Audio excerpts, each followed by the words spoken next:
Hello guys, this is your friend and we are back with a new fanfic. Which is what if Naruto was neglected and returned as a kage-level shinobi with a beautiful harem part 1. And if you enjoy this fanfic then please press the like button and subscribe to my channel for more fanfic like this. And now let's start the fanfic. As the waterfall continued to fall in the middle of the Valley of End, two people were staring down each other. The first person had blonde hair, whisker mark in each side of his cheeks, an orange jumpsuit on, and something else different than his usual appearance, red violent chakra cloak that resembles fox with one tail. As a result, his whisker mark became more defined, his teeth, fang-like, and his cerulean blue eyes, now red with silted pupils. He was the vessel of the Kyuubi no Kitsune, Uzumaki Naruto. The second person had raven-colored hair, red eyes with 3 tomos in the irises, a blue shirt with white short pants on, and something else different than his usual appearance as well, cursed seal elevated to level 2. As a result, his skin became dark gray, his hair, longer, his nose, marked by a dark star-shaped mark on its bridge, and his back, winged with hand-shaped appendages. He was the last of the Uchiha clan, Uchiha Sasuke. Both of them had been fighting for quite some time. It was very evident in their battlefield had been ruined since they started their battle, and also in their scars and injuries on both of their bodies. Both were at their limit, down to their last attack. Enough is enough. Come on Sasuke, let's go back. You have nothing else to prove, said Naruto. No, can't you see? I need the power to kill him. In order to get that power, I have to kill you, my best friend, the only person that I have formed a bond. Now I will break that bond by killing you, Naruto, said Sasuke. You can gain that power in Konoha with our friends. You don't need to go to Orochimaru, said Naruto, ignoring what Sasuke said about killing him. After hearing what Naruto said, he started to laugh menacingly. You don't understand the power I need, the power I want isn't in Konoha. I can only have that power by killing you and by going to Orochimaru, said Sasuke between his laughs. Before Naruto could think of a response, he saw Sasuke doing familiar set of hand seals. After realizing that the only way to bring back Sasuke was by force, he quickly charged his right palm for his signature jutsu. So it has to come to this, Naruto whispered with sadness in his voice. Time to die Dobi, Sasuke shouted. Then both of them charged holding powerful orbs of energy in the palm of their hands. Chidori. Rasengan. As the two powerful jutsu about to clash, Naruto was thinking of another way to end this battle. What the hell am I to do? I promised Sakura-chan that I'll bring the Tem back alive, but if this continues, I don't even want to think of what's going to happen. There has got to be another way but, what? Those were the thoughts of Naruto. Then suddenly he thought of a crazy way to end the fight and lessen the chance of them dying. I hope this works. If not, well, let's just say at least this will end painlessly. As the two jutsu were about to hit one another, Naruto dispelled the Rasengan. He shifted his body in midair to avoid the Chidori. He then sent a swift kick towards the chin of Sasuke, propelling him upwards. Then, making 2 shadow clones, he used both clones to give him the right leverage to propel himself upwards as well. As Sasuke headed downwards, Naruto grabbed Sasuke's head and slammed it to the ground below, making Sasuke spit out some blood. Then just to make sure that Sasuke stayed down, Naruto choked him till the mark of the curse seal disappeared and he lost consciousness. As he laid his eyes to his now unconscious teammate, the red chakra started to disappear. His face was starting to turn back to normal, and as he blinked, his eyes turned back to cerulean blue. Then, gathering his last remaining energy in his body, he grabbed the body of his best friend, and struggled as he dragged it back to Konoha. He limped his way out of the valley, determined to return to Konoha with the success of his mission. As he limped, he could feel that his body was practically broken. The fight with Sasuke had taken a hell of a lot out of him. Taking multiple fire jutsu, Having faced two Chidori and taken on Sasuke in level 2 Curse Seal was no joke. That and tapping into the fox's chakra in that level was putting a major strain in his body. Even with his amazing healing ability, he still felt like shit. As his body was about to give in, he saw a blur of red and green heading in his direction. He began to panic. If it was the enemy, he knew that his worn-out body could not protect himself and Sasuke. Luckily it was two of his friend. The moment he lost consciousness, he manages to mutter out in a whisper, "Gaara, Lee." Then, his body finally gave in. Konoha 3 days later. The moment he opened his eyes and noticed that he was surrounded with white walls, Naruto realized that he was in the hospital. With barely the energy, he started sit up and scan the room. He saw that he was in a simple room. With a little table in his side. He could see that there was one little flower in the vase, meaning that there was at least one person that visited him. As he tried to stand, he could feel that his body hadn't healed completely. Then suddenly he saw a person that was like a father to him. "Iruka-sensei, what are you doing here?" asked Naruto. "Naruto, you're awake. You should not be trying to move. You're still in pretty bad shape," said Iruka in a worried tone. "Don't worry, Iruka-sensei. The future Hokage could not be easily weakened by these little injuries," Naruto said while wearing one of his foxy grins. "Oh yeah, that reminds me. Where's Sasuke-tem? I can't wait to see him. I bet that he's very pissed off after the beating that I gave him," he jokes while smiling. Iruka couldn't believe him. After what the Uchiha did to him, he still viewed him as a friend. "Naruto, he is in the room at the end of the hall," Iruka managed to say. "Thanks, Iruka-sensei," Naruto said while he exited the room. As Naruto walked to the room of his teammate, he could not stop thinking that he had beaten his rival. That and the reaction of his other teammate. Truth be told, he fulfilled his promise towards Sakura-chan. He wondered what she'd say to him. As he approached the door, it opened to reveal his other teammate. "Sakura-chan, look, I fulfilled my promise too." He was stopped mid-word as he was slapped to the face hard. "How dare you? I asked you to bring him back alive. I didn't ask you to bring him back half dead," shouted Sakura. "But I did not have any choice. If I didn't fight him like that, he would have escaped and he may have killed me," Naruto retorted. Before Naruto could answer back, he was slapped again. "I don't ever want to see you ever again. You hear me? I don't you ever show your face to me ever again," shouted Sakura with anger in her voice as she slammed the door in his face. He was shocked by his friend's reaction. He brought back their teammate alive and fulfilled his promise to her. Maybe half dead, but alive nonetheless. If he hadn't fought Sasuke like that, Sasuke would have escaped, and maybe he wouldn't be alive right now. As he was thinking, an Anbu interrupted his train of thoughts. "Uzumaki Naruto, the council demands your presence," said the Anbu. End of flashback. As he stood to the center of the meeting hall, he scanned around to see the council members. He first saw Tsunade in the middle up. The two people beside him were the two elders. The person below him was a crippled old man. The people in the lowest seems to remind him of his friends, so he assumed they were their parents. "Uzumaki, do you know why you're here?" said Homura. Naruto didn't know what to answer. He just shook his head for a no. "You are here because we are trying to decide your future in this village," said Homura. "What do you mean?" Naruto asked, a little confused. "We recently found out that there is an organization made up of S-rank criminals called Akatsuki, and their goal is to capture all 9 Jinchurikis. While we do not want to hand over the Biju to them, we cannot afford to put the village in danger either. With the sand and sound invasion during the Chunin exams, Konoha has become weaker than ever before," said Kaharu.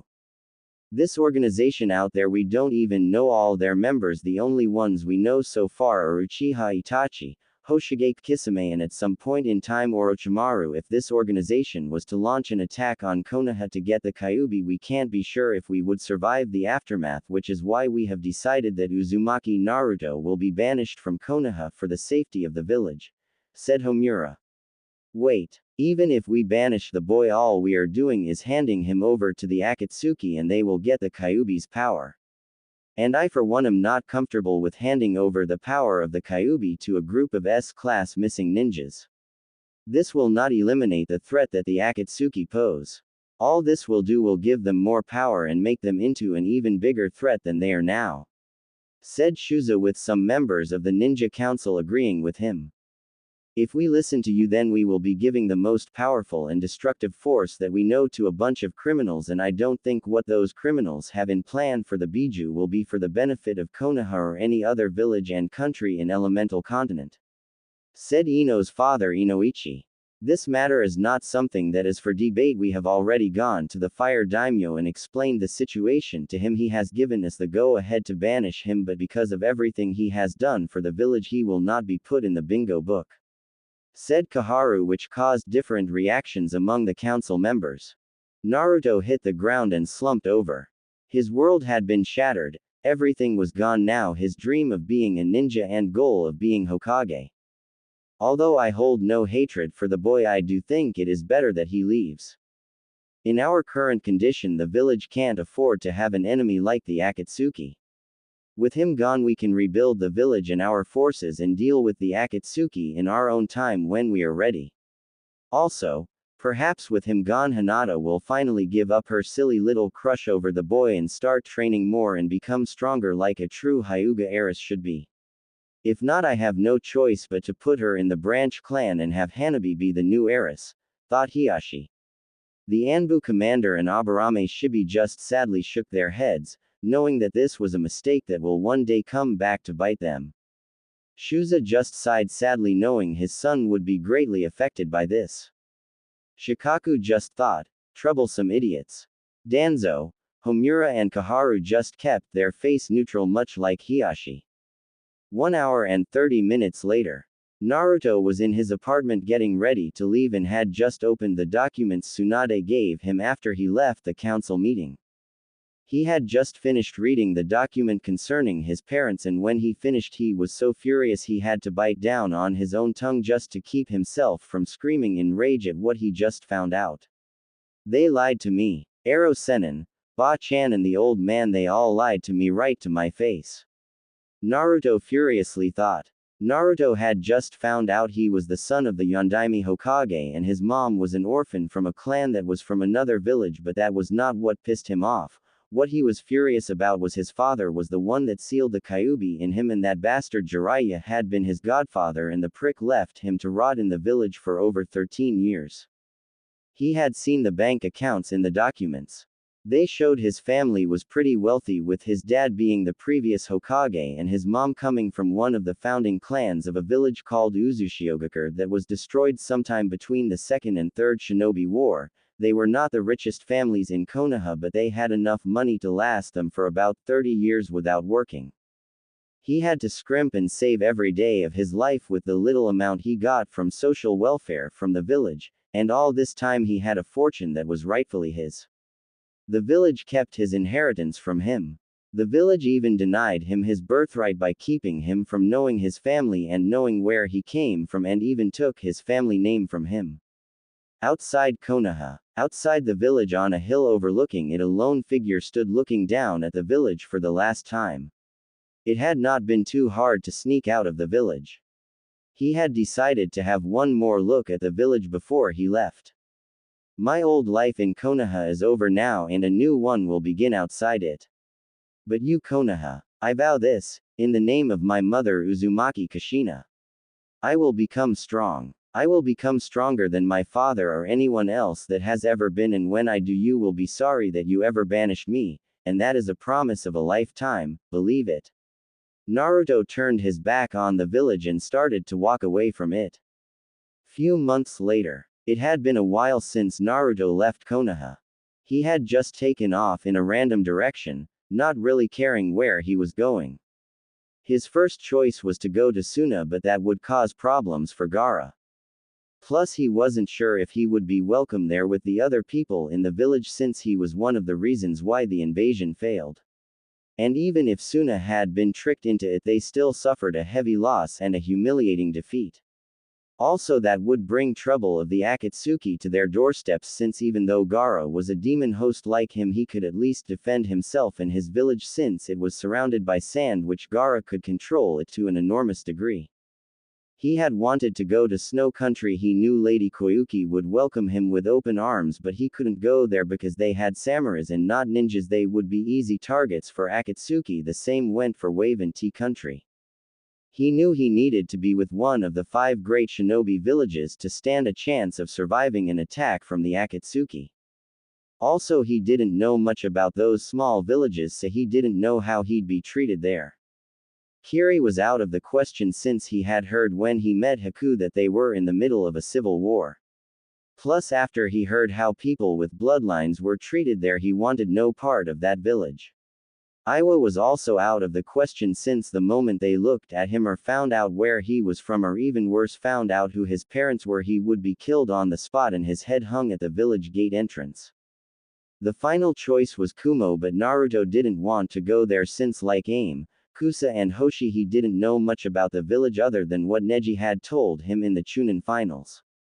They had tried to kidnap his friend Hinata when she was only 3 and thus ended up with Neji losing his father. Because of this, Naruto did not have a very high opinion of that village, so he decided against it. Naruto was still thinking about his friends back in Konoha and was still wondering if they would all hate him as well if they found out about him holding the Kyuubi. Foolish boy, you think those worthless mortals would understand you? Huh, you are more pathetic than I thought, boy. Do you ever learn kit from your past experience? The pain, the sorrow that you're sorry for an excuse of a village inflict on you, or are you just being too stubborn for your own good? Said his tenant as he dragged down his foolish little container to his prison. Will you shut the hell up? What the hell do you know about my friends, huh? Shouted Naruto as he stares down the Kyuubi in his cage. After hearing what Naruto said, he burst out laughing. Ku. Oh, that's why you're wrong, my foolish little container. I have been alive even before your village had been created. I've seen the worst out of you mortals, and I could proudly say that the villagers of your so-called beloved home is one of the worst bunch of mortals I have ever seen, said Kyuubi between his laughs. Will you just shut the hell up? Said Naruto, trying to ignore what the Kyuubi said. Oh, you can keep ignoring me all you want, but you know deep down that all I'm telling you right now is the truth. That your village is full of worthless mortals. That could not even comprehend the difference between a weak human like you to an almighty demon lord like me. Said Kyuubi with a sinister smirk. You dare call me weak? You dare call my kind weak? No, we are not the weaklings. Your kind, and especially you, are the weaklings. Your kind has unlimited amount of power, but still all of you all end in prison, whether it be a powerful artifact or a human being like myself. My kind are stronger than your kind, for we could not just imprison your kind, but we could also use your power as well. Said Naruto with the first time in a long time, with a proud smirk adoring his face. After finishing his speech, he felt a very violent killing intent directed to him. You dare insult me, you worthless piece of trash. You dare call me weak? You should be worshipping me right now for all the times I've saved that unworthy of yours, for all the times I lend you my power to save those so-called friends of yours, and all the thanks I get is you always disrespecting me and insulting me. You are nothing without me, and you would be dead without me. You should know how lucky you are that this cage is blocking me right now, because if it's not, I will rip you to sherds, shouted the Kyuubi while leaking as much killing intent and chakra that he could muster up. Me worthless? Ha! Don't make me laugh. You're the one who is trapped inside me. You're the one who got his ass kicked beautifully by the Yondaime. So don't call me worthless, because you're the one who's behind bars, not me. Oh, one more thing. Worship. Tell me, why in hell should I worship someone who's more pathetic than me? Said Naruto while repressing the urge to faint. You are really testing my patience, boy, Kyuubi shouted while reforming in a bubble in the sewer. Turning to a giant miniature bubble of his head facing Naruto. Face it, boy, you are nothing without me, so I suggest you start giving me respect for your sake, boy, or I will force you to show me respect. You need me and my power to survive, so just accept it and grovel at my feet so we could live in a perfect harmony. shouted Kyuubi with a hint of amusement in his voice. After Naruto heard what the Kyuubi shouted, he moved his hand to the bubble miniature of the Kyuubi. I never needed you, not before, not now, and definitely not in the future. I will prove that to you, to the world, and more importantly to me. So I suggest return to your prison and I will return to the outside world," said Naruto as he popped the bubble. After popping the bubble, he suddenly returned to the forest where he was currently traveling, but not after hearing the last word of the Kyuubi. A faint, "This is not over," is what he heard. "Stupid fox, one day I will show you that I never needed and I will be powerful even without you," were the thoughts of Naruto as he started traveling again. 3 hours later. After traveling for 3 hours, Naruto spotted a village, a very poor village. By the looks of the village, it seemed to be pretty damaged. The houses and the buildings were torn apart, and it seems that parasites and rats seemed to come out to the cracks of the houses and buildings. After analyzing the village, he decided to just avoid going to the village, seeing as he had nothing to gain in the village. But before he turned to another direction, he felt a strong gust of wind going through his face towards the village. As he felt the wind, he seems to feel that the wind is drawing him towards the village. Not knowing what to do next and seeing as he has nothing else to lose, he followed the wind towards the village. As Naruto was walking towards the village, he could feel the wind being much stronger. This was unusual to him because he never felt the wind this strong around him. "Oh, sorry there, old man, I didn't see you there," said Naruto as he helped the old man stand up. "No worries, youngster. No harm done, but where are you going? You seem sad and lost," said the old man. "No, I'm not lost, old man, I'm just traveling around," said Naruto, trying not to remember about his banishment. "You seem too young to be traveling around. Are you a shinobi?" asked the old man. "Yes, I am," was the quick reply of Naruto. "Ah, that explain a lot of things, but why aren't you wearing a forehead protector? I thought every shinobi have one of those," asked the old man. After what the old man asked, Naruto was hesitant to answer, so he just faced the other side. "Well, it's a long story," said Naruto with a hint of sadness in his voice. After noticing the gesture of the youngster, he quickly said, "Oh, I see. So I'll be going now. Hope I could talk to you some more, but I have somewhere to go." But before he could even walk, the old man suddenly collapsed to the ground holding his stomach. "Hey, are you alright?" asked Naruto, a bit worried. "Yes, I'm boy. I just haven't eaten for a long time, boy," said the old man while holding his stomach. "Hey, what about you stop for a while so we could eat? I have more than enough to last me for a month," Naruto suggested. "No, my boy, I don't want," but before he could finish his statement, his stomach started growling again.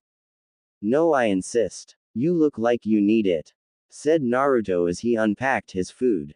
The old man was about to argue some more, but he heard his stomach growling some more. So he just complies and eats together with the boy.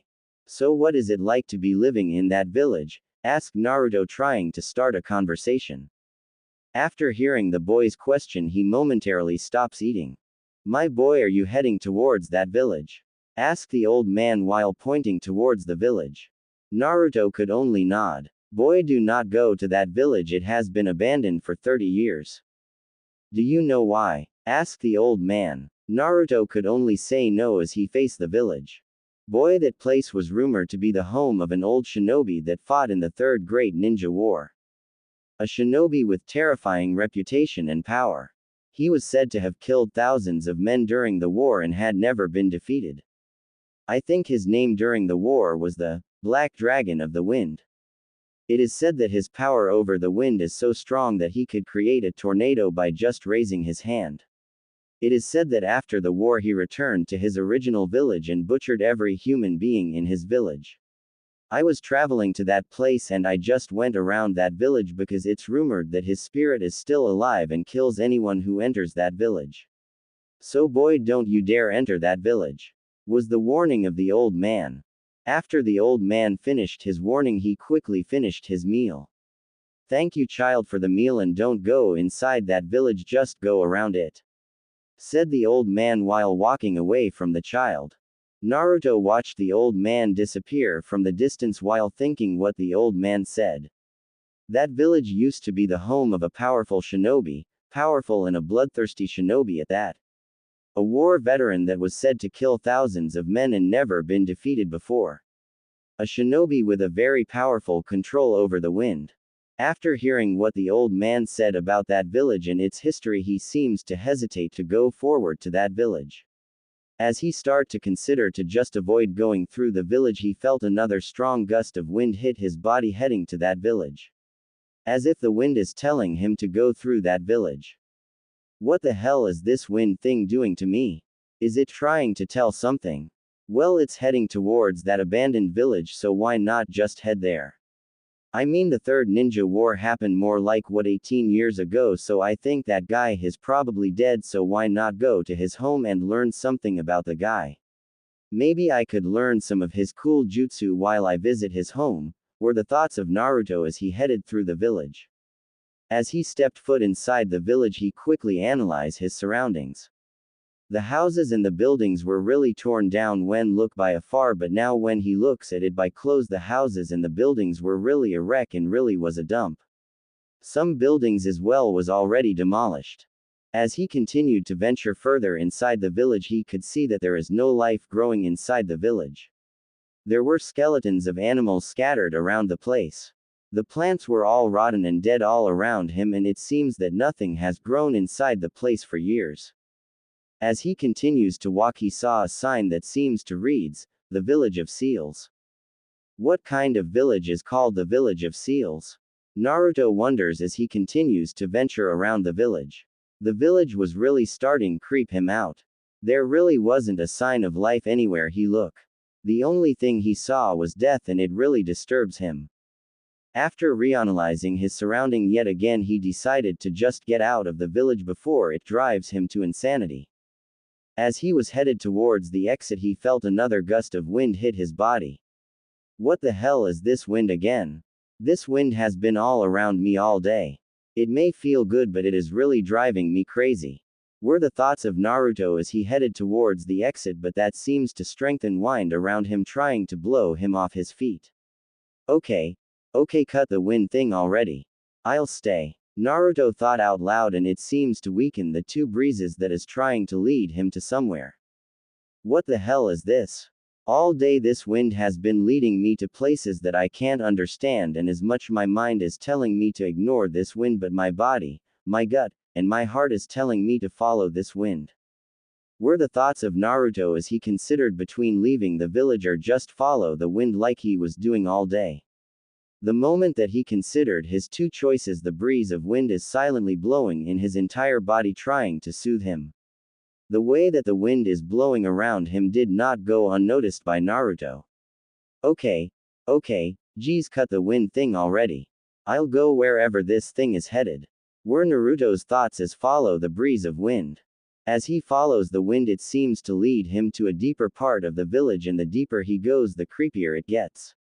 He had spotted several skeletons of animals and some bones of humans as well. The smell of death was also in the air.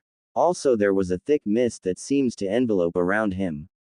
This place is starting to scare me.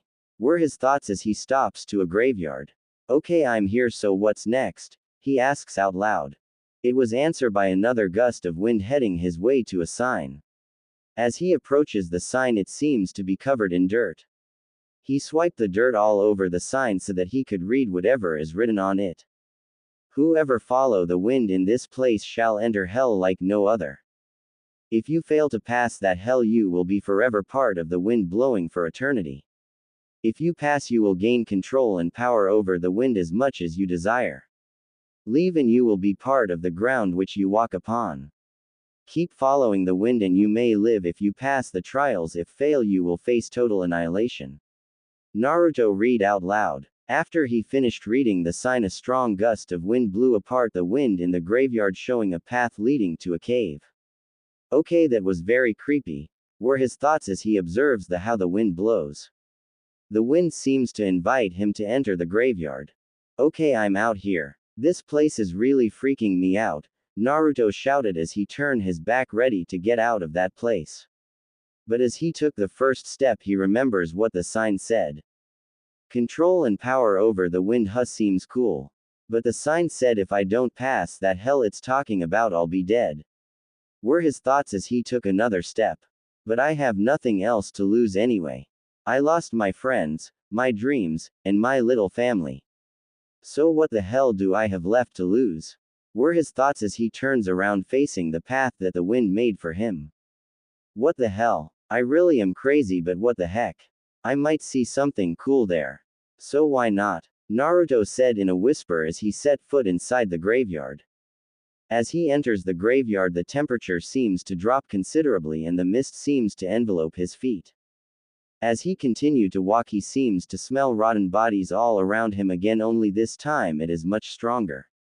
Bones of humans were all scattered around him again, and it seems that some rotting flesh were also around him. Okay, this place is more of a boneyard rather than a graveyard. This place is really scary. Okay, remind me again why I'm here again. Naruto asked himself. His question was answered by a gust of wind passing through his face. Thanks for reminding, were his thoughts as he sweat drop. Finally, he was now face to face in the entrance of the cave. Another sign was placed there. Okay, another sign. Let's see what it says. Were his thoughts as he begins to read the sign. This is the entrance of the world of wind. Enter and you will step foot between life and death.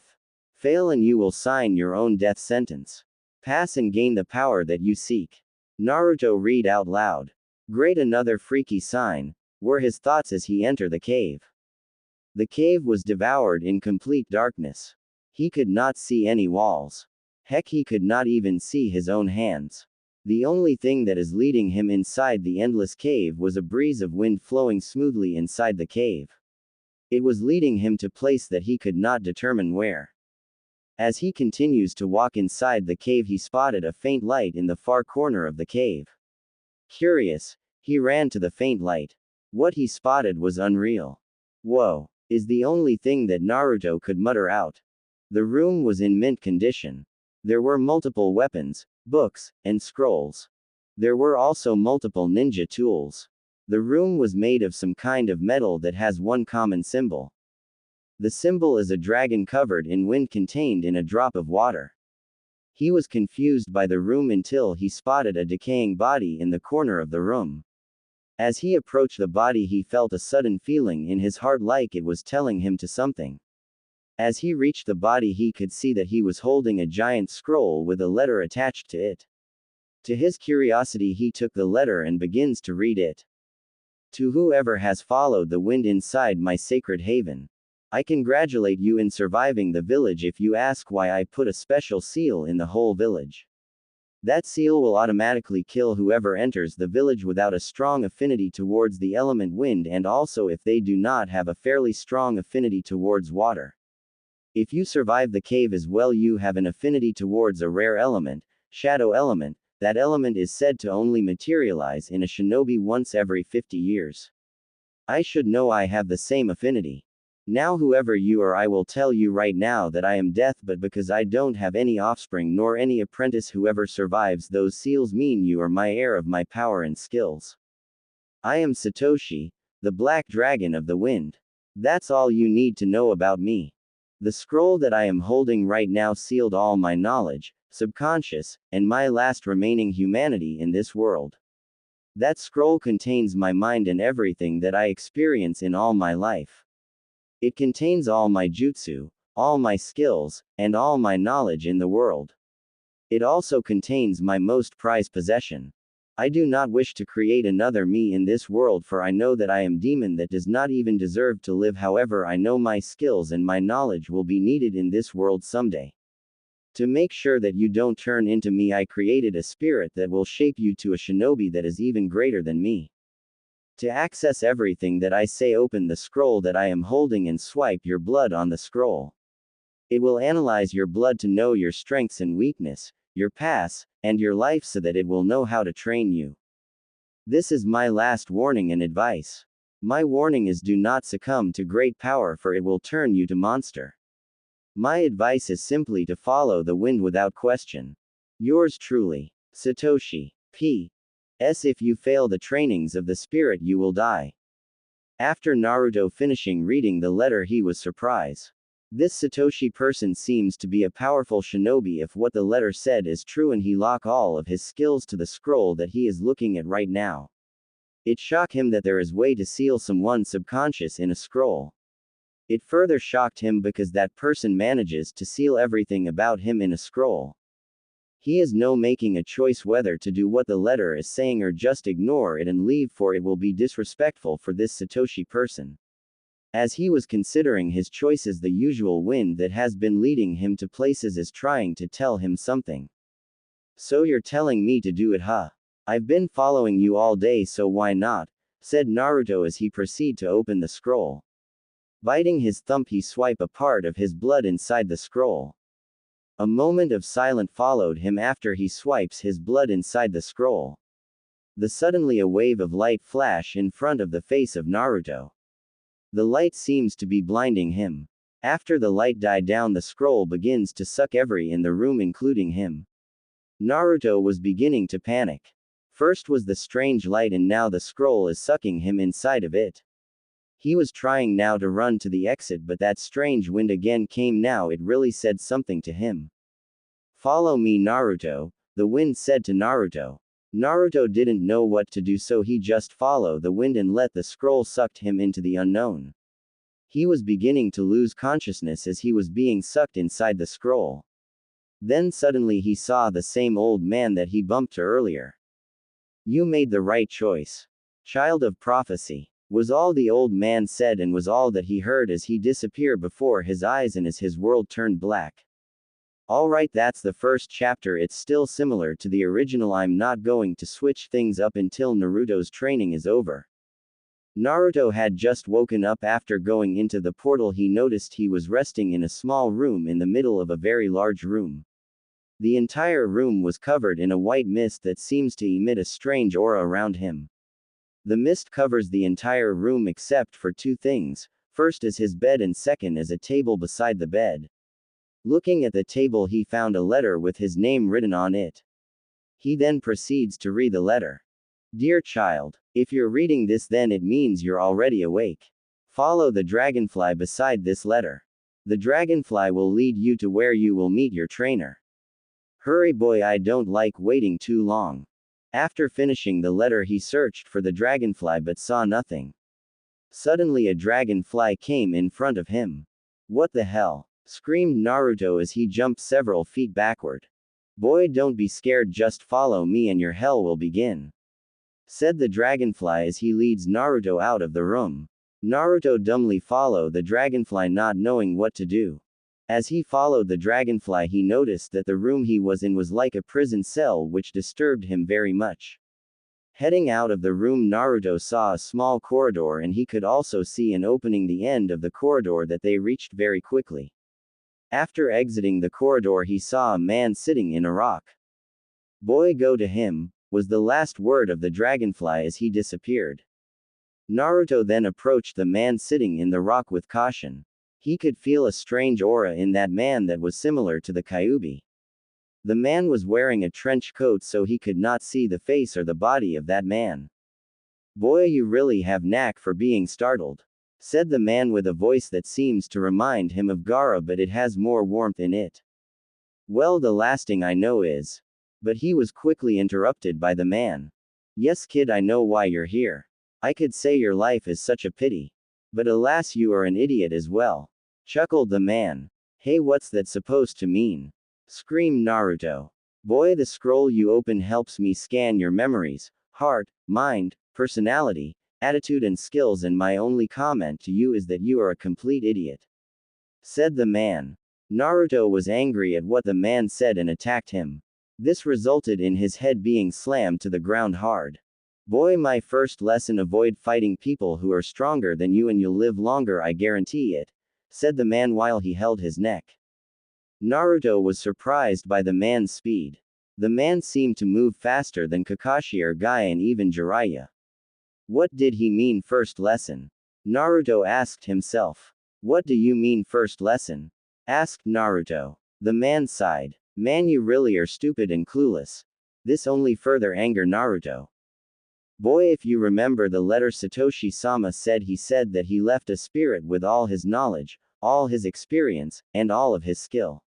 I am that spirit and I will be the one teaching you, his heir, all you need to know. Especially once you are out in this scroll dimension, you have a lot of enemies that are going to try to kill you. 9S class shinobi and an entire village, your life is full of shit. Now listen to me so we could start your training, boy. Lecture the man.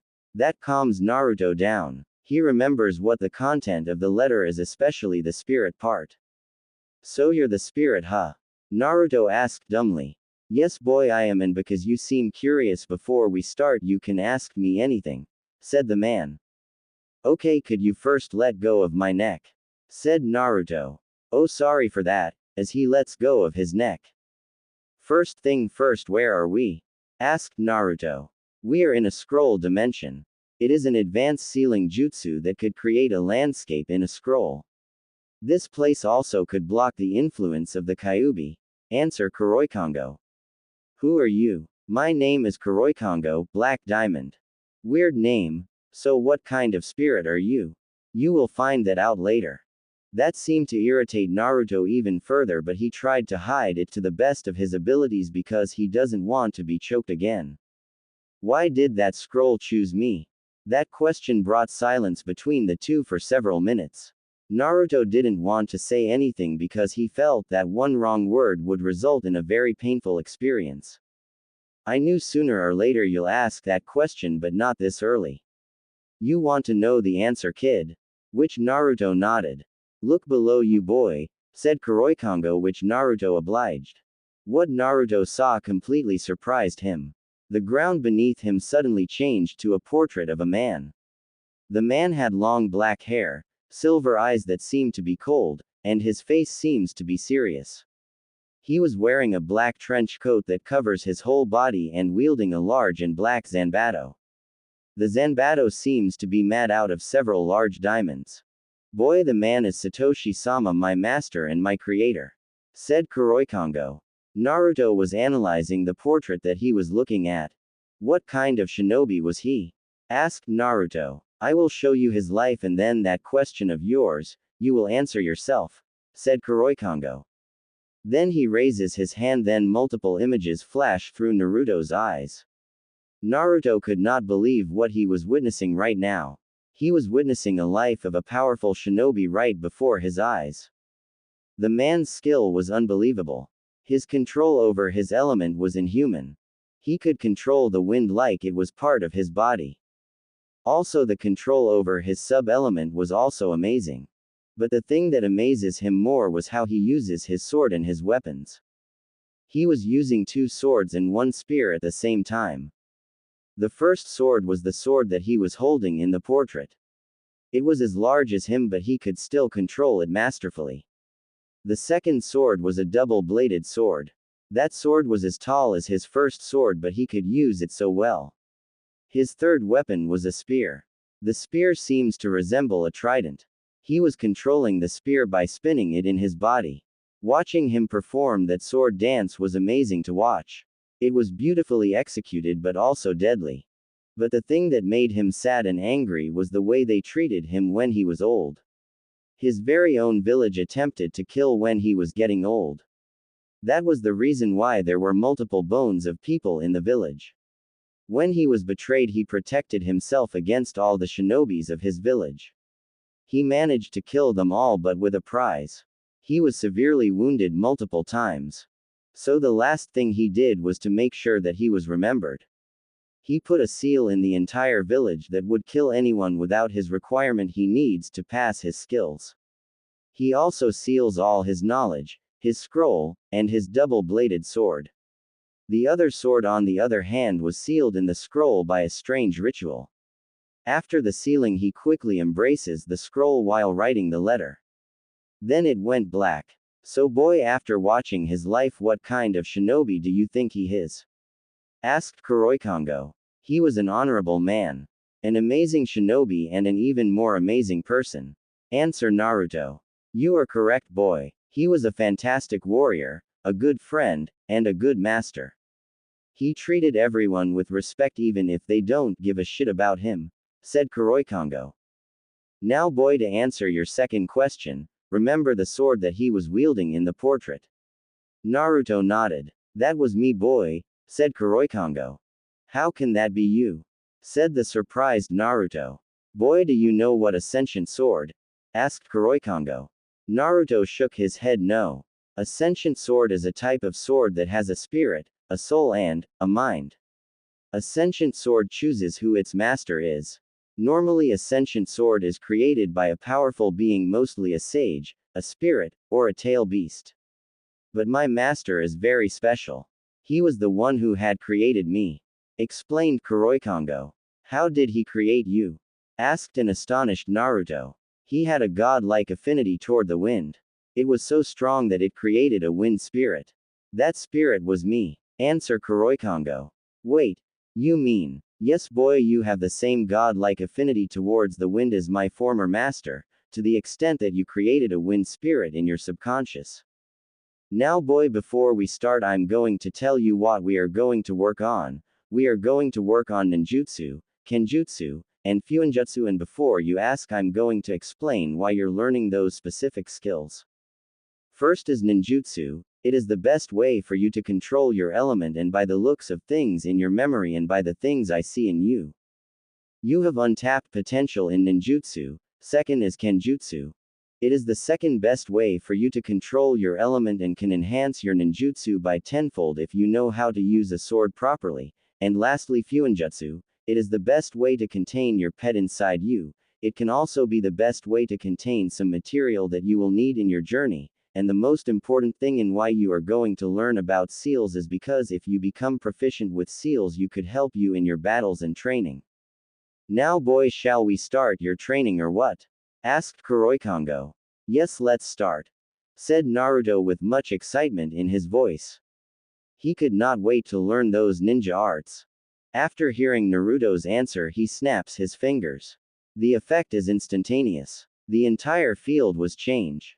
The corridor changed into a valley, with several land formations surrounding the entire valley. Boy, first we are going to work in your psyche and your chakra control. Your psyche because your body can't survive some A-class and S-class jutsu, and chakra control because you just really suck in controlling your chakra, that you could not perform any higher jutsu or any jutsu that requires better chakra control, and more importantly you just suck at controlling your very enormous chakra. Then we are going to follow it up by taijutsu and genjutsu. After those we are going to work on those three ninja art that I mentioned. Any questions? Said Kuroikongo to Naruto. Yes, I have one. I can understand the psyche and chakra control stuff. Scowling at the mention of his horrible chakra control, but why do I have to learn taijutsu and genjutsu? I thought only ninjutsu, kenjutsu, and fuinjutsu are the things that you are going to teach me. Asked Naruto. That question earned Naruto a light punch to the gut. Boy, if I only teach you those three, you will have an enormous weakness in those two. Weaknesses in the ninja world means death. Any more stupid question? Naruto, even though still rather upset by the punch he received, just shut his mouth. Good. Now before we start, first create 20 shadow clones, which Naruto dumbly created the shadow clones. Now that you created the shadow clone, may the original step forward. The original Naruto then suddenly stepped forward. Boy, listen to me now. I will tell you now your first warm-up exercise. Naruto now was listening to him very carefully. First you must run 100 laps around the valley, followed by 150 push-ups, then 200 sit-ups, and lastly 100 squat thrust. After you finish, seek me out for another workout. Instruct Kuroikongo. After hearing what Kuroikongo said, Naruto's face had turned ghostly pale. What he was about to do seemed like torture. But his reaction didn't go unnoticed by his trainer. I know boy that what you're about to do seems like torture, but we need to make you stronger as fast as possible, because by the things I saw in your memory we only have at least 3 to 4 years to make you powerful to take on a kage level shinobi. You have the potential to surpass my master and the leaders you called Hokage, but you need to experience hell first to gain the power and strength you need. Power and strength comes from hard work, training, and determination. There are no shortcuts for gaining power and strength. Do you understand me, boy? Lecture Kuroikogo. What Kuroikogo said actually calmed him, made him feel relief, but he still have one question in mind. Okay, now I understand this warm-up exercise that you want me to do, but why did you ask me to create 20 shadow clones? Asked Naruto. The answer is very simple. We are going to start your lesson in Fuinjutsu. My master took 3 years in becoming a seal master, so I'm going to need 20 of you to even start with the basic. Answer Kuroikogo. Wait a minute. Do you need me for that? Asked Naruto. Boy, all I need is 20 shadow clones. You, the original, just need to do all the physical stuff of the training and your clones will handle all the things that involve a book, said Kuroikogo. How the hell could I learn about sealing if my clones learn it and not me? Asked a confused Naruto. Kuroikogo stared at the boy with disbelief. How could this boy not know the secret of his most favorite jutsu? He had practically used it more than 500 times, more than his master had used it in his lifetime. But yet these boys haven't discovered the secret of that jutsus. Then and there he knew that it was going to be a long 3 years. Boy, don't tell me you hadn't discovered the secret of the shadow clone jutsu. No, I haven't. What do you mean, secret of the shadow clone? Naruto asked dumbly. To make a long story short, if you dispel a shadow clone, all its knowledge and its experience will return to the original. I can't believe you hadn't noticed that. You have been using this jutsu a lot, and I mean a lot, said Kuroikogo. I used it all the time and didn't notice it, said Naruto, looking embarrassed. Just start running before I beat the shit out of you. Which Naruto obediently obeyed. That was the start of his training.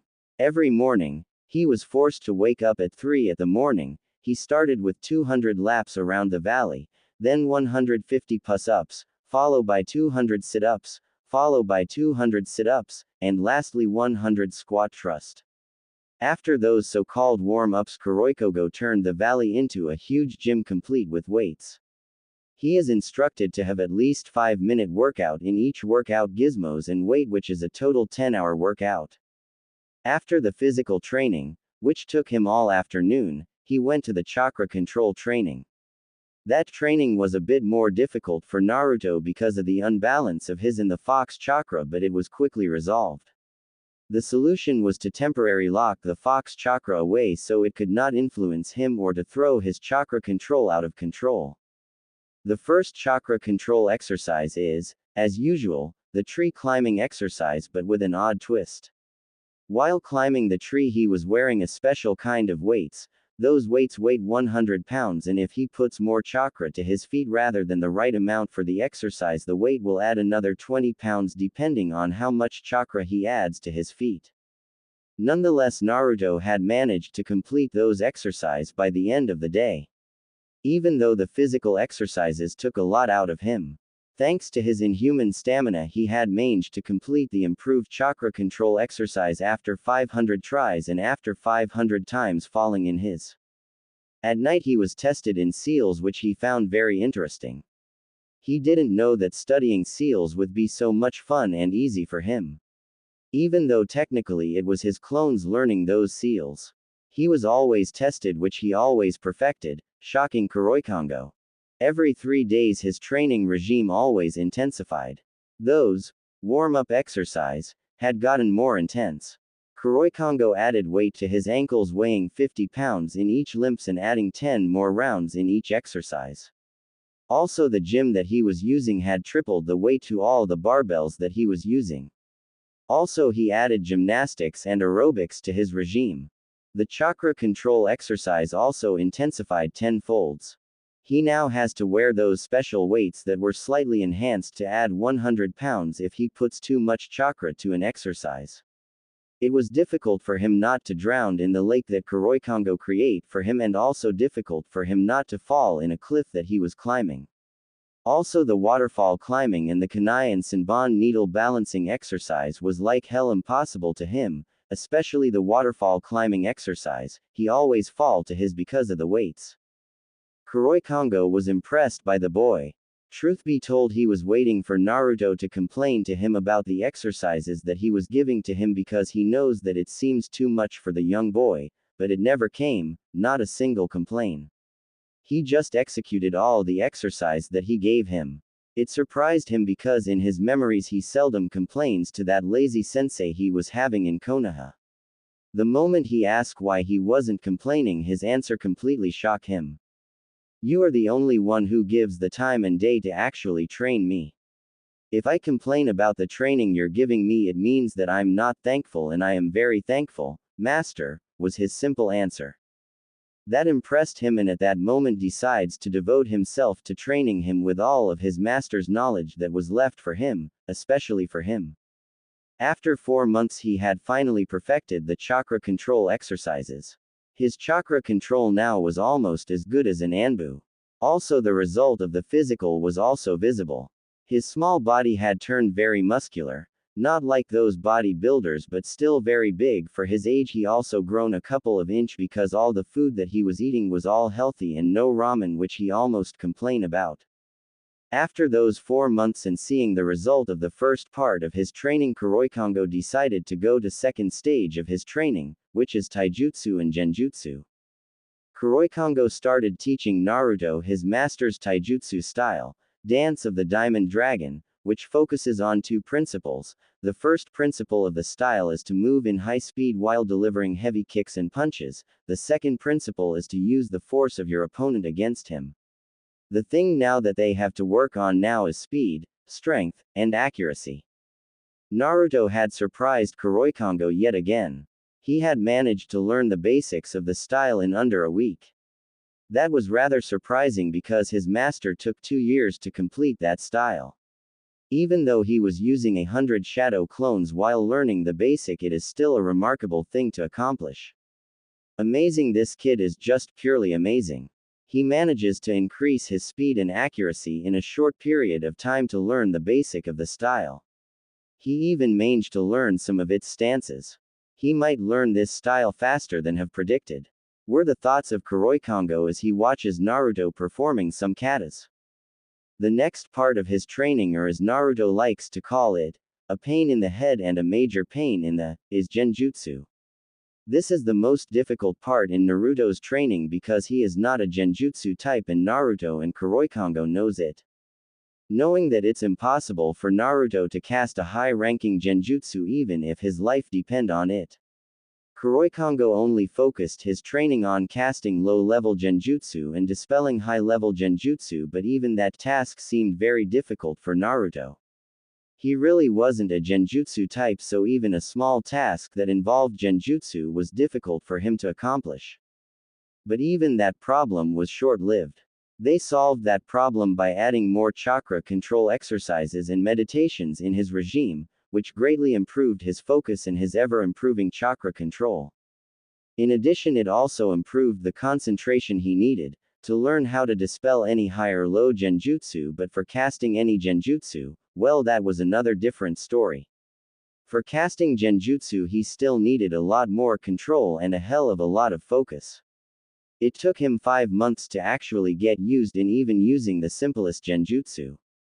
But for Kuroikongo, his skill in genjutsu is proficient enough to actually use in a battle. It took 1 year to finish the first and second part of his training. Now it's time to move on to the main part of his training, namely ninjutsu and kenjutsu. Boy, come, Kuroikongo called Naruto in the middle of his training. What is it, master? Asked Naruto. Boy, your progress is a lot quicker than I have ever expected. In a year you had mastered my master's taijutsu style in less than 3 months. Your skills in genjutsu may not be the best, but it's still proficient enough to actually use in a battle. Also, your fuinjutsu training is going very well to the extent that you might be considering as a fuinjutsu genius. With that, we are going to start your ninjutsu training, said Kuroikongo.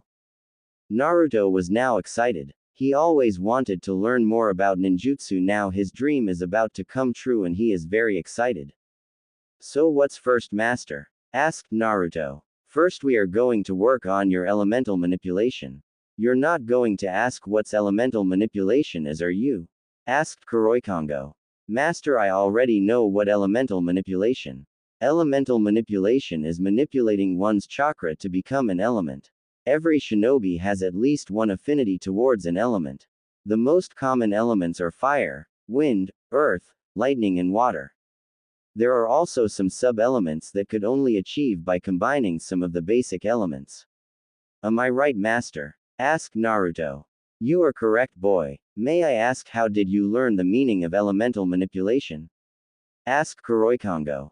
Master, when my clones are studying about seals, I send some clones to your library to learn other things like philosophy, anatomy, and history. I figure some knowledge will also help me against my enemies once I'm out in this scroll dimension. One of my clones found a book and scrolls about elemental manipulation and decided to read it. That's the reason why I learned about elemental manipulation. Naruto explained. Kuroikongo is now officially impressed. The boy manages to learn some knowledge that will truly help him in the outside world without even him ordering him to do it. Now this part of his training will be a walk in the park. Impressive. Now to get back to the main topic. So if you read the book about elemental manipulation, you know what you're going to do next, am I correct? Asked Kuroikongo. Naruto nodded. Kuroikongo then snapped his fingers and the effect is instantaneous. The valley that they were currently residing turned into a forest. This boy will be your training ground for your elemental manipulation. There are trees and waterfalls for your wind manipulation training. There is also giant lake over there for your water manipulation training. Lastly, there is also a lot of shadows here that you may use in your shadow manipulation training. Any questions, boy? Said Kuroikongo. Yes, just one. I know both exercise about wind and water manipulation, but I know nothing about the exercises about shadow manipulation. Said Naruto. After hearing what Naruto said, Kuroikongo threw him a scroll. All the exercises about shadow manipulation are all in that scroll. So I suggest you start right now. And so it begins his training with his elements. He had first created 600 clones and then assigning 200 clones in each exercise. He and 200 of the clone are the ones going to perform the wind manipulation exercise, 200 of the clones are doing the water manipulation exercise, and another 200 of the clones are doing the shadow manipulation exercise. Naruto and his clone had started doing their respective exercises. The original Naruto and 200 of the clones had begun trying to cut a leaf in half because that is the first step in wind manipulation. Another 200 clones had started trying to create a small current in the nearest lake, and the remaining 200 clones begun reading the first step in shadow manipulation. The scroll said that there are 3 steps in shadow manipulation. The first step in shadow manipulation is to make your shadow move. The second step is to expand the shadow. The third and last step is to make your shadow rise from the ground and materialize. After finishing the scroll, the 200 clones began the first exercise. Now his daily routine has changed.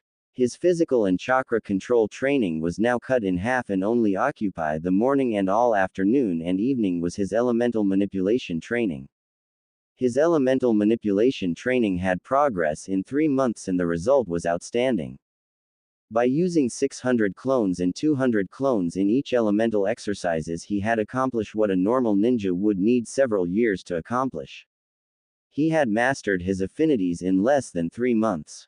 He had reached mastery of each his affinities in under a short amount of time, and his mastery and control over his affinities is so good that he modified his taijutsu style using his 3 affinities and created 3 new taijutsu styles.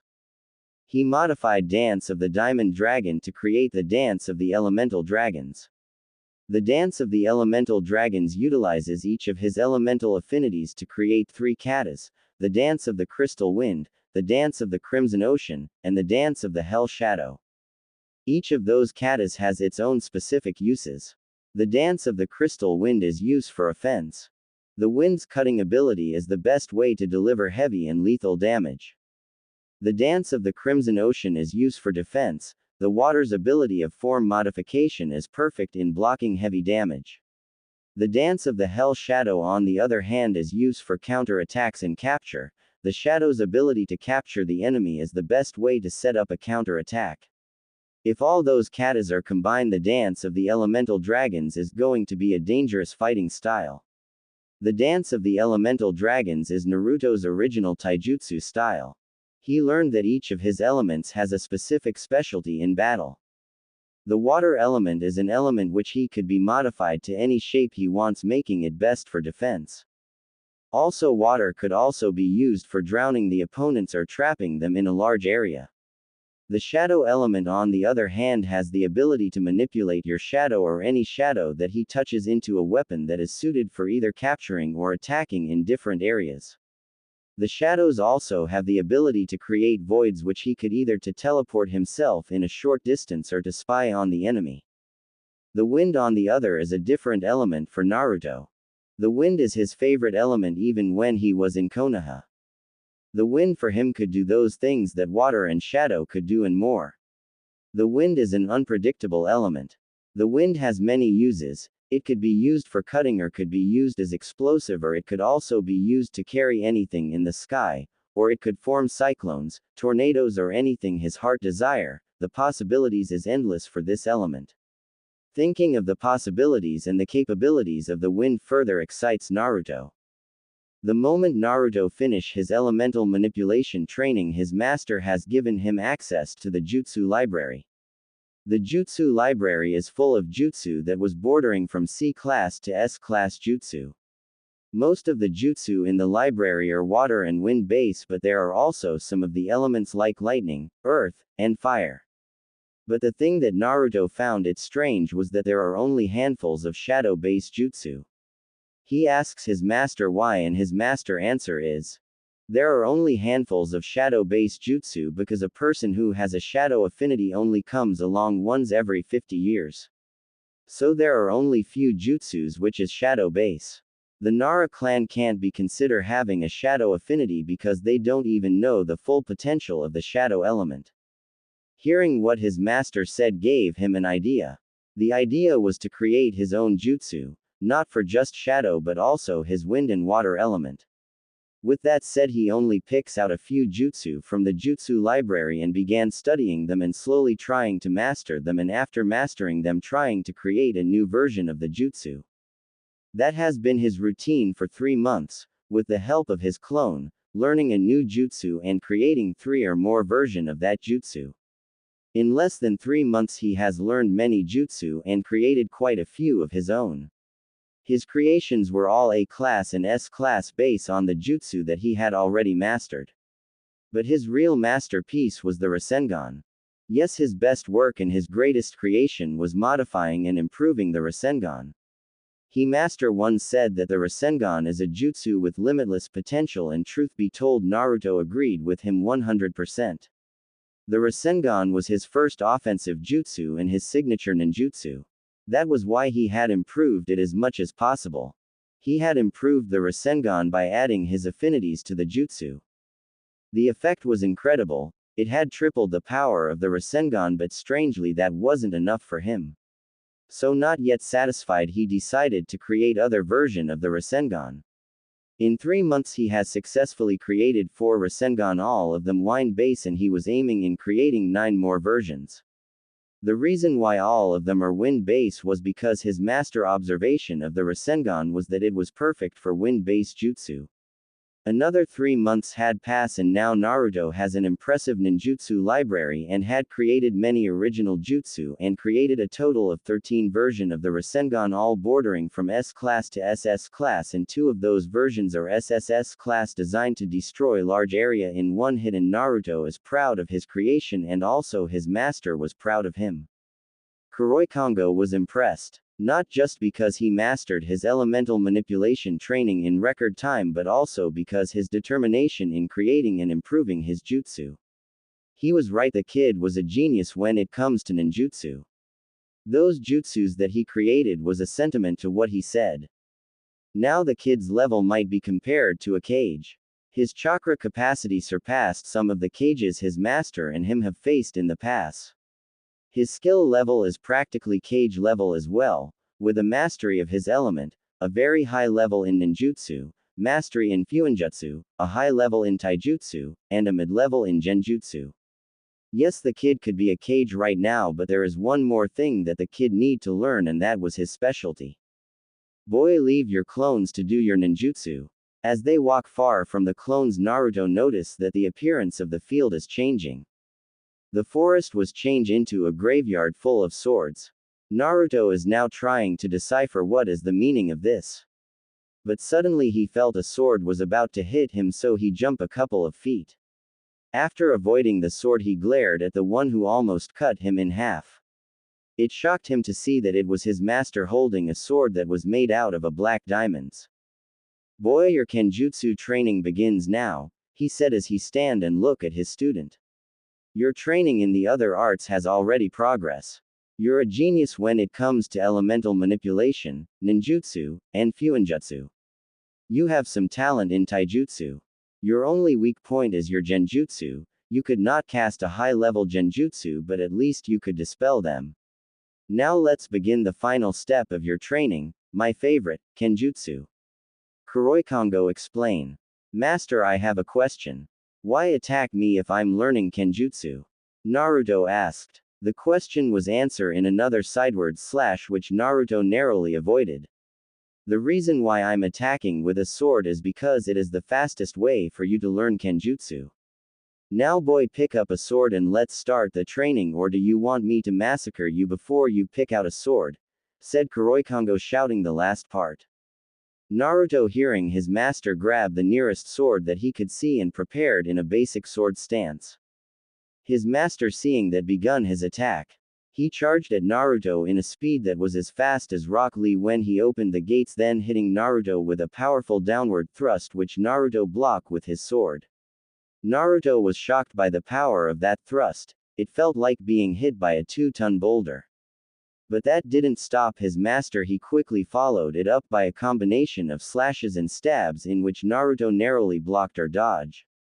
First lesson: always listen to your sword, he said after thrusts. He then continues his lecture and onslaught.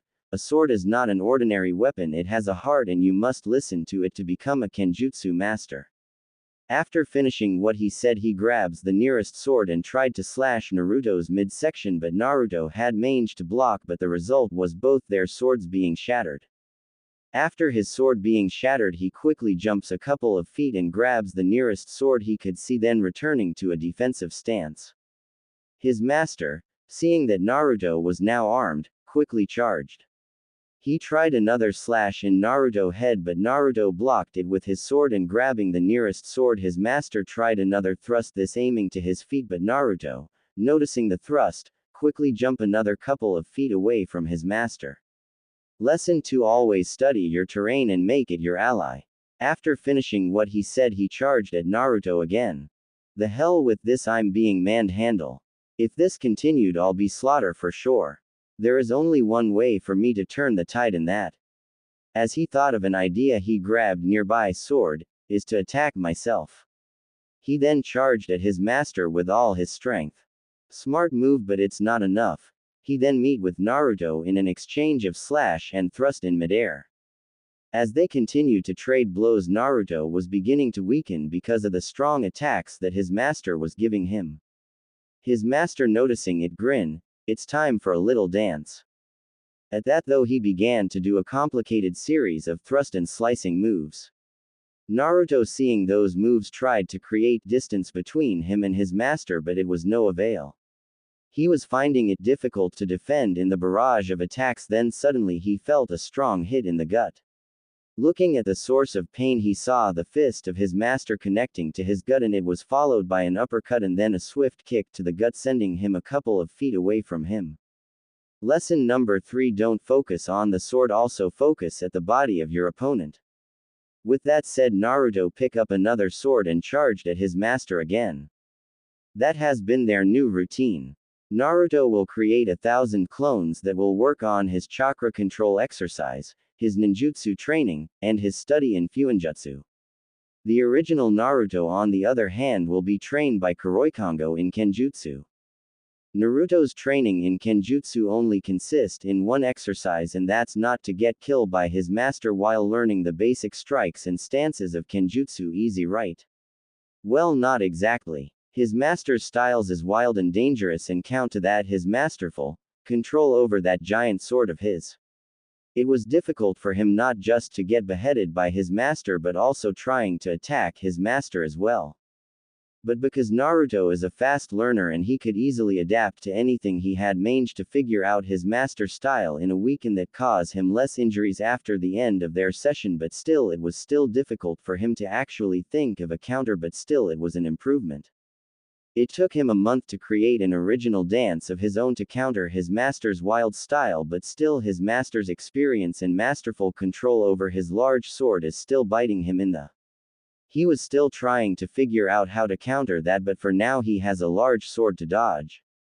Naruto was seriously exhausted and breathing heavily with bruises and cuts all over his body. His clothes had been almost torn up, he had blood all over his body, but yet had a smile on his face. His 4-year training had just been completed. After learning all the jutsus and technique he could learn in the past 4 years, he had decided to try and learn how to control the Kyuubi's chakra. He first had to change the seal his father created. Instead of the Kyuubi still controlling its chakra and sending his chakra to Naruto anytime it wanted, Naruto's new seal had cut off the Kyuubi from its chakra. It had not been easy. Even after he had applied his new seal, the Kyuubi had proved while he was the strongest of all Biju, even without its chakra it had almost killed him. Had it not been from the 4 years intense training he took, he was not sure if he would have survived, but now he had full control of the chakra while he locked up the Kyuubi in a cage until it cooled down. Naruto was interrupted from his thoughts by a voice. "Congratulations, Naruto-kun, you were able to control the Kyuubi without any help," said a female voice as Naruto turned around and saw a pretty red-haired woman in front of him with purple eyes. For some reason he felt that he should know the woman. "I must say you've definitely gotten strong," another voice added as Naruto looked behind the woman and saw a face that he never thought he would see as long as he lived. There was his father, the 4th Hokage, in all his glory. As Naruto looked at the man, different emotions ran through him: shock, confusion, and finally anger took over him.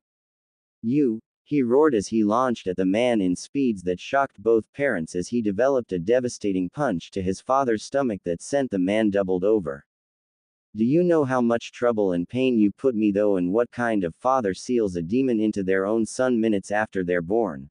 Naruto roared as tears were starting to fall from his eyes as he tried to approach him again, as he saw that chains had erupted out of nowhere and held him to the ground as he saw that it came from the red-haired lady. "Naruto, I know you are angry, but please calm down and let us explain everything," the woman said in a motherly tone that surprisingly calmed the blonde boy down. "Sorry if I'm being rude, but whom are you?" Naruto asked confusingly. "Minato-kun, can you believe it, our own son doesn't recognize me?" the red-haired lady said as she threatened to spill fake tears, as Minato could only smile. While Naruto was shocked as he did not know that the woman before him was his own mother.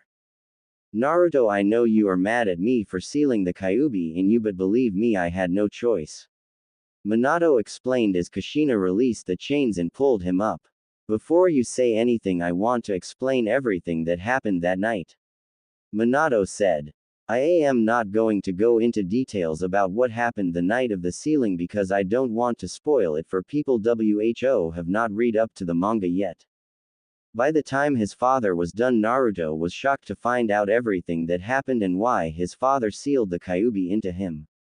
"Wait, so you mean Madara Uchiha is still alive? How that is possible?" Naruto asked, genuinely confused since the man was supposed to be well over 100 years old. "I don't know, Naruto, but I guess the Sharingan has more abilities than most people believed," his father said. "After everything that happened, do you still hate us?" Kushina asked in a surprisingly quiet voice. "At first I was mad when I found out you sealed the Kyuubi in me. I never hated you. Yeah, I was a little mad when I found out you sealing the Kyuubi in me, but I never hated you, and after finding out the whole truth behind the attack, I can't be mad at you. I'm sorry for hitting you and saying all those things, Dad," Naruto said as tears was spilling from his eyes and his mom hugged him. He then noticed that she started to fade along with his dad. "Looks like we have to go, Naruto. We didn't put that much chakra into the seal. I'm even surprised we lasted this long," Minato explained as he went up to his son and hugged him while ruffling his hair. Before we leave, Minato said as he pushed two of his fingers on Naruto's forehead. I transferred my memories from my battle with Madara and all my techniques into you. I have a feeling you are going to need it when you are ready to fight Akatsuki. He explained to Naruto. Bye mom dad, thanks for everything, Naruto said. Don't forget we will always love you. His mom said as she was crying. He was crying freely while his parents both smiled at him and they disappeared while Naruto was left alone. When he woke up he found a headache coming on as he sat up and saw Kuroikongo sitting on a rock. I take it was a success. The spirit said to his apprentice. Yes master, the seal worked to perfection and I was able to take the Kyuubi's chakra. Naruto said in a saddened voice since he knew that his training was over and he'll have to destroy the portal by leaving. Do you have everything you need? The spirit asked. He knew why the boy was sighed but there was nothing he could do about it. This was meant to happen. Yes master, I do and thank you for everything. Naruto said as he bowed to the spirit who nodded his head in return and watched as Naruto exited the portal and ran as fast as he could through the destroyed village that he passed 4 years ago. When he got to a safe distance from the village he saw the explosion and the village disappeared, never leaving a trace that it had been there before. It had been 2 weeks since he finished his training and was in a village in the border of the land of lightning and tea country. When he got out of the portal the first thing he did was get new shinobi attire. He now wore black shinobi pants with a black long-sleeved shirt and a black flak jacket like the ones the Konoha Junin wore. He had black shinobi sandals and then he wore a battle cloak like the one his father had, except this one was light orange and had black flames at the bottom and the sleeves. He knew it had been 4 years since he left, so he had to create a spy network like Jiraiya to find out what has been going on since he left.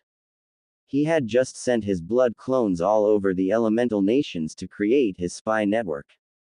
These clones were his latest and greatest creations so far. Using seals he created them with his blood and chakra. The difference between these clones and shadow clones was that they could only be killed by a fatal injury and they had minds of their own and were well versed in any areas from medicine to so it would be easy to infiltrate anywhere as a spy.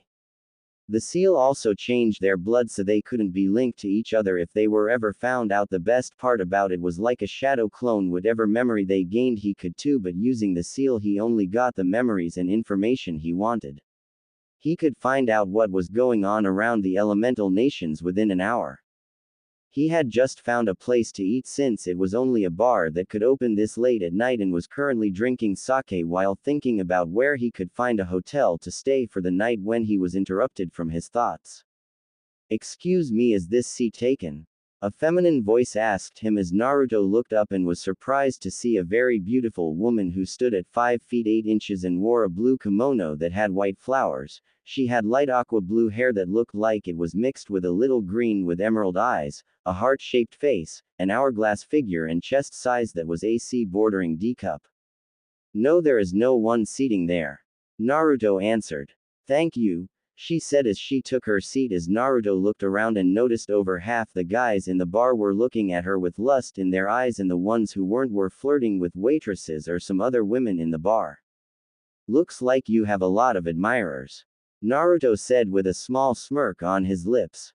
It looks like I do, but most men are perverts anyway. The woman said with a sly smile on her face. Then why did you sit next to me? I hope you are not trying to use me as some sort of protector against them, are you? Naruto asked with a small pout on his face. This had her giggling. Of course not, I could tell that you were not a pervert just by looking at you. She said with a small smirk. That must be quite the talent you have. Naruto added. Of course it's part of a woman's intuition. She said with a smile.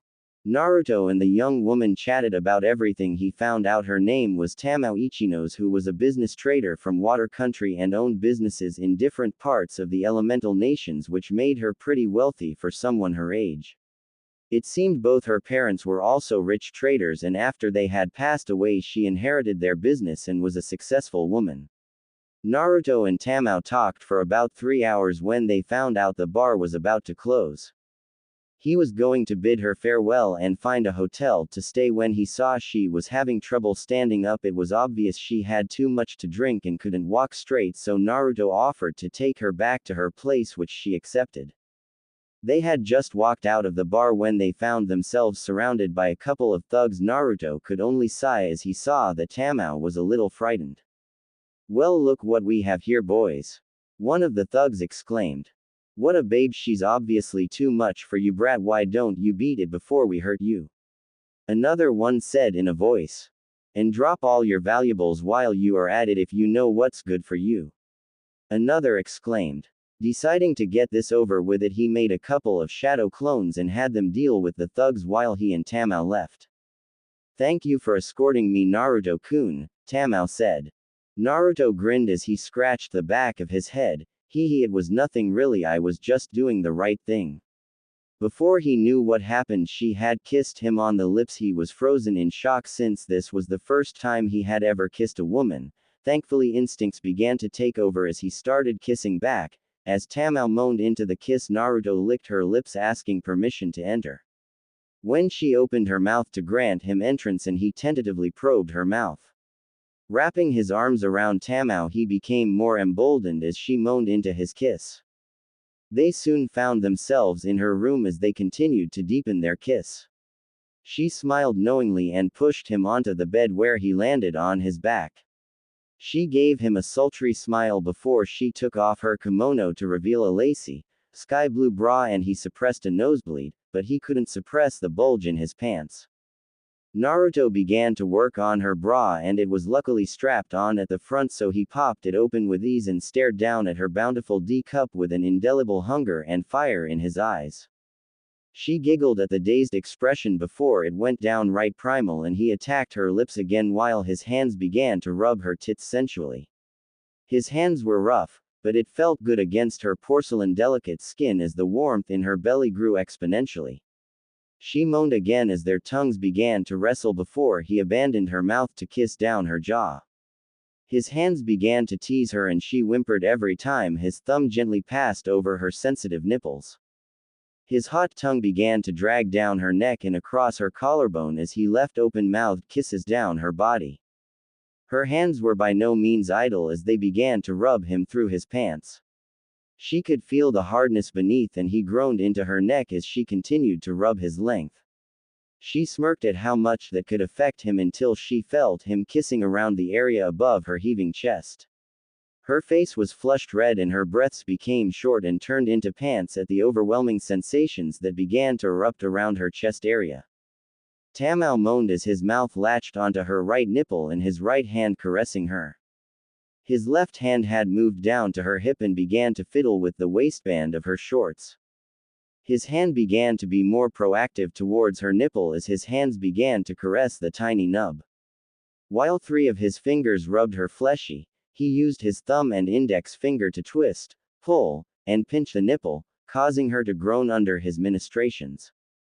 While that was happening, he laid kisses on her erect nub before he opened his mouth and let his tongue run wild, tracing concentric circles around her nipple. The fire inside her grew even larger as the heat began to overwhelm her when his tongue finally touched her sensitive nub. When he did this, he looked up right into her eyes and she watched as he began to use his tongue to flick at her hypersensitive nipple, and she moaned again as he gave it a good suck. His left hand was now resting on her stomach as it traced and rubbed circles into her toned stomach. Her hands moved up to his hair and they each grabbed a fistful and pushed his mouth closer to her bosom as he nipped and teased the pink nubs. He then switched, kissing across the valley of her, and then he gave the other the same treatment and she arched her back when he pinched and bit her nipples at the same time. The fire in her belly was threatening to spill over when she felt the hand on her stomach move south and dig under her pants. It passed her hips, and went down to her hot, and he slowly slid a finger up and down her wet slit through her panties. At the same time, his left hand pinched her right nipple and his teeth tugged at her left, and the influx of pleasure caused the fire in her belly to spill over and out as she came into his panties and it diffused through onto his finger. It was sudden and she wasn't ready for his actions, and the next thing she knew, she let out a high-pitched scream. Her orgasm came in waves. When she came of her orgasm, he went back to her face and kissed her gently, conveying the passion and love he felt for her. Her hands unclenched from his hair and wrapped around his waist as she flipped their positions so he was on the bottom. She then took of his vest and his shirt. He moaned as her hands began to rub circles into his chest and stomach while she still nipped and licked at his pulse point, throwing in the occasional suck. She soon began to descend again and kissed down his collar bone and latched onto his right nipple, giving it a quick lick before kissing across the planes of his chest to his other nipple and then down his abdomen, and she took her time to trace his abs with her tongue before she stopped at his pants and took them off, also removing his boxers forcefully. Tamao was slightly surprised at the length of his since he was pretty big. She then wrapped her right hand around it as she began to stroke him, which earned her a loud groan from him as she could only smirk at how well she was doing. She then laid subtle kisses on his before she engulfed him in her mouth. Naruto could only groan when she started sucking his. This was the best feeling he ever had as she continued bobbing her head up and down on his while her other hand was massaging his balls. She suppressed the gag reflex and took all of him in her mouth, where she wriggled her mouth and he tossed back his head in a long whimper as she cupped and rolled his testes in her soft hand. She hummed against his and the vibrations massaged his length and he felt himself at the edge and a little push would knock him off. Air became a necessity and she let him out of her mouth with a wet pop and took in a gulp of air and went back down on him, bobbing her head faster than before, and she felt his hands in her hair and she smiled into his. Making an effort to make him come, she sped up and she squeezed his balls and the pleasure made him howl and she felt his balls intense up and he yelled, "I'm coming."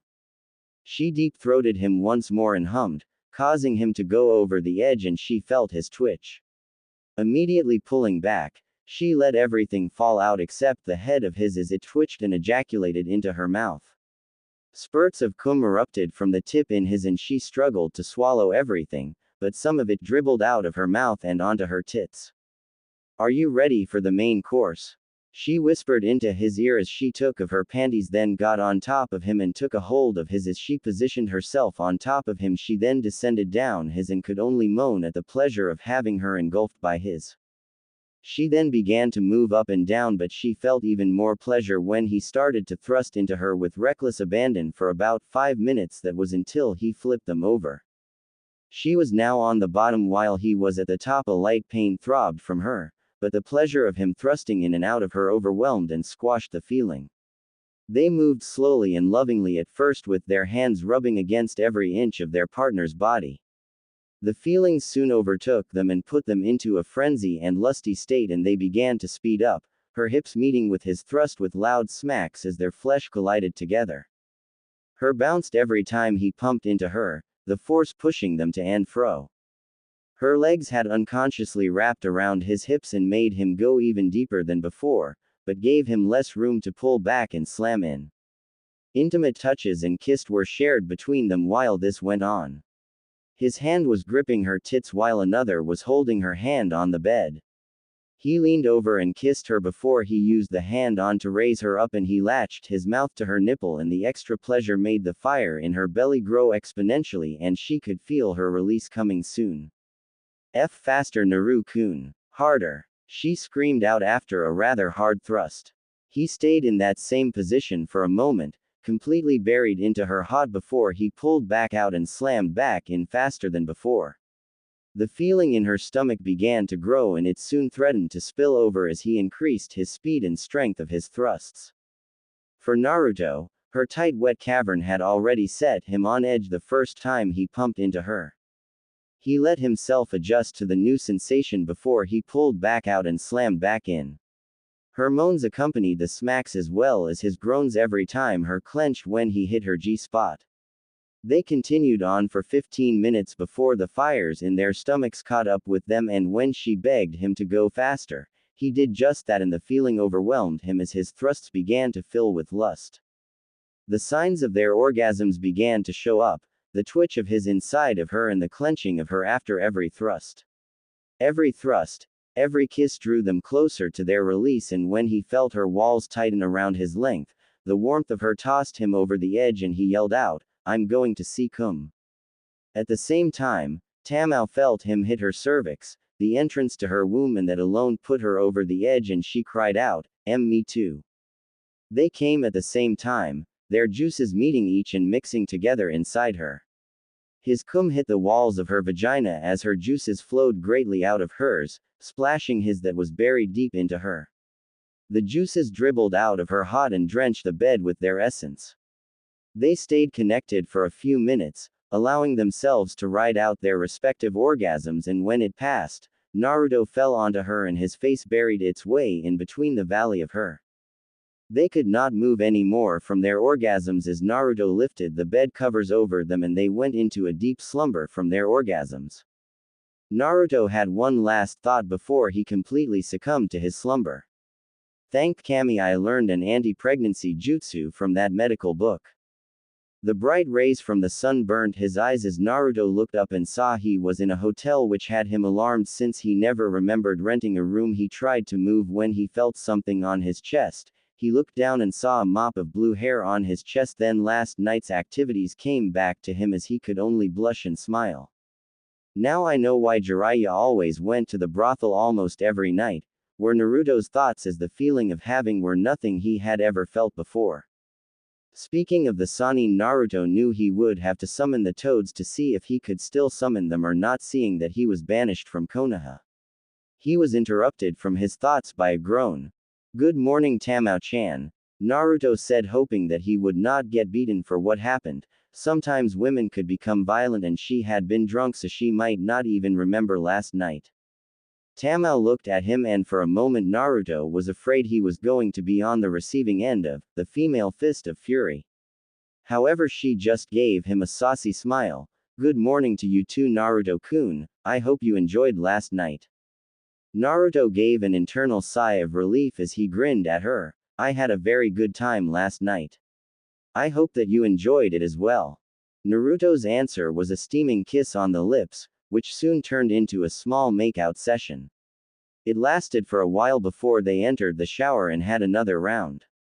It was later in the day when they both went their separate ways as she thanked Naruto for everything.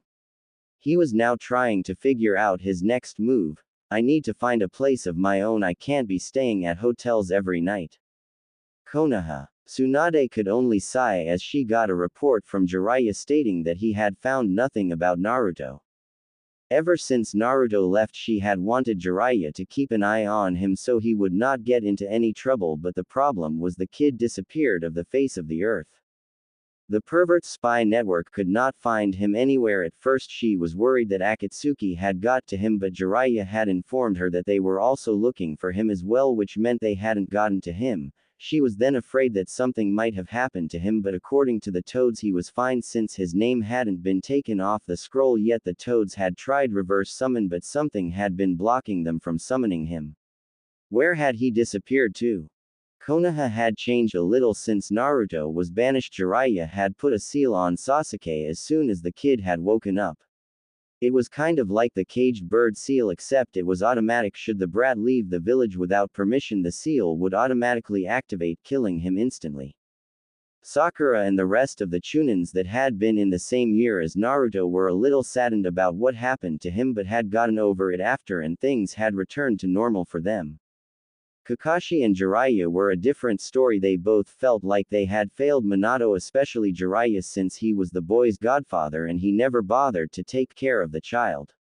Now he spent most of his time outside the village looking for him through his spy network, while Kakashi just stood on at the memorial ground a lot more than he used to. Konoha had suffered the worst when villages like Snow Country and Wave Country heard about his banishment.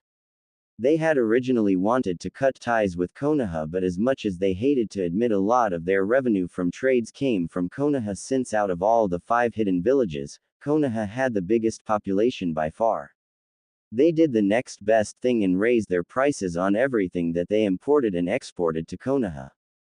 Suna was another one that had nearly backed out of the alliance because of Gaara, who was now the Kage. He had initially wanted to break their alliance, but that would mean that his village would have no allies, and if a war broke out they were on their own, so he kept the alliance, but their relationship had been strained until he got captured by Akatsuki.